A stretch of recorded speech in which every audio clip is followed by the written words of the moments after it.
This a conspiracy theory, but I believe it's true.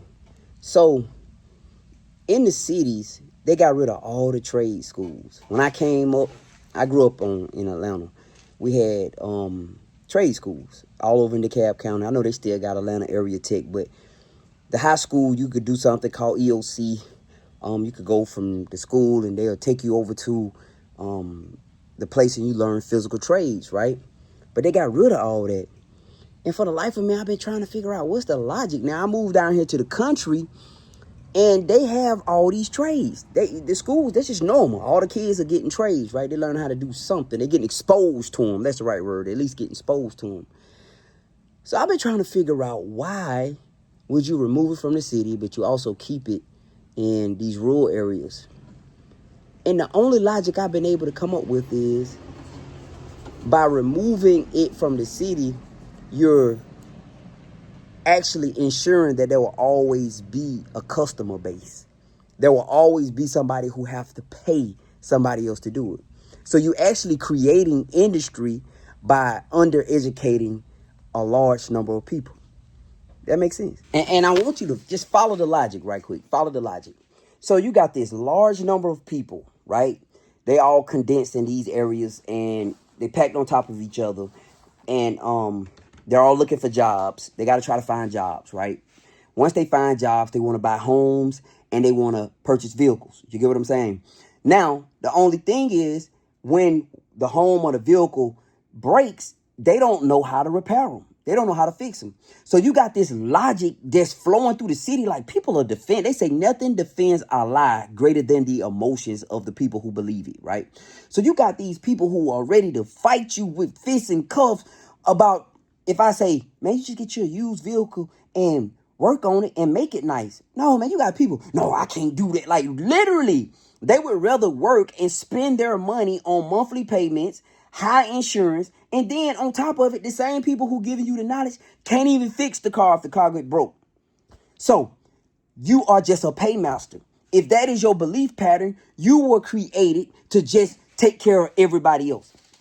And it all works as long as you got a job and people like you have a job, right? So today, if I could speak to the young people and I could tell the young people something, is this.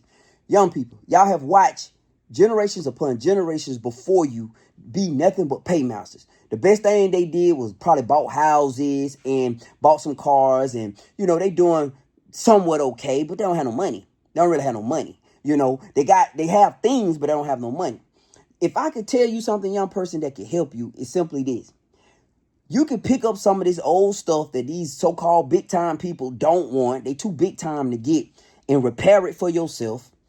Use it for however long you can use it and save as much of your money as possible. Take the money that you're saving, not having to pay expensive insurance. Because, if you go buy a new car, you got to have full coverage insurance because it's the bank's car until that last payment. Until that last payment hit, it's the bank. So the bank says you're going to have full coverage on our property, right? So I own my vehicles and I can put whatever I want to on them. I assume the risk, right? So now you got to pay expensive insurance. You got to pay the car payment. Then on top of it, because you just a paymaster, you never learn how to work on your own stuff. So every time the car tick, knock, whatever it do, make a sound, you got to take it to some dealership or to some off-market mechanic to fix it. That's it. If you listen to me, I'll help you. You find you a used vehicle. And don't tell me what you don't know how to do or what your daddy ain't taught you. My dad ain't never taught me no stuff like this. My granddaddy them didn't teach me. My daddy felt like you only supposed to buy used new vehicles. My granddaddy felt the same way. I learned this on my own. Learn how to do it, man. You got too many YouTube videos, too much information out here. You just got to have the desire to want to do it. Find some used stuff. Work on that used stuff. Make that used stuff nice. Okay? You're not really concerned about the used stuff breaking down on you because you know how to fix it. Hear what I'm saying? Get it in beautiful operational condition where to run. Every time you get your paycheck, young man, stack that money. Build you up a nice little nest egg of cash. Take that cash and buy something called cash flowing assets. Something that will generate money. All right? Whatever it may be. It's cash flowing. It's not going to sit there and you get a return when you sell it. That's not cash flowing. Cash flowing means it's generating money right now. It's flowing. That's what recession proof is. That's how you build wealth.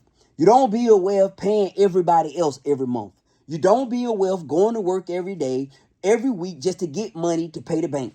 That's not how you build wealth. That's poor people talk. All right. This Larry, man. One young person, just listen to me, man. Don't listen to these people who've been tricked. They believe they're telling you the truth, but they've been tricked. Don't nothing uphold a lie greater than the emotions of the people who believe it. All right? This is Larry, man. I hope it helps somebody. Peace.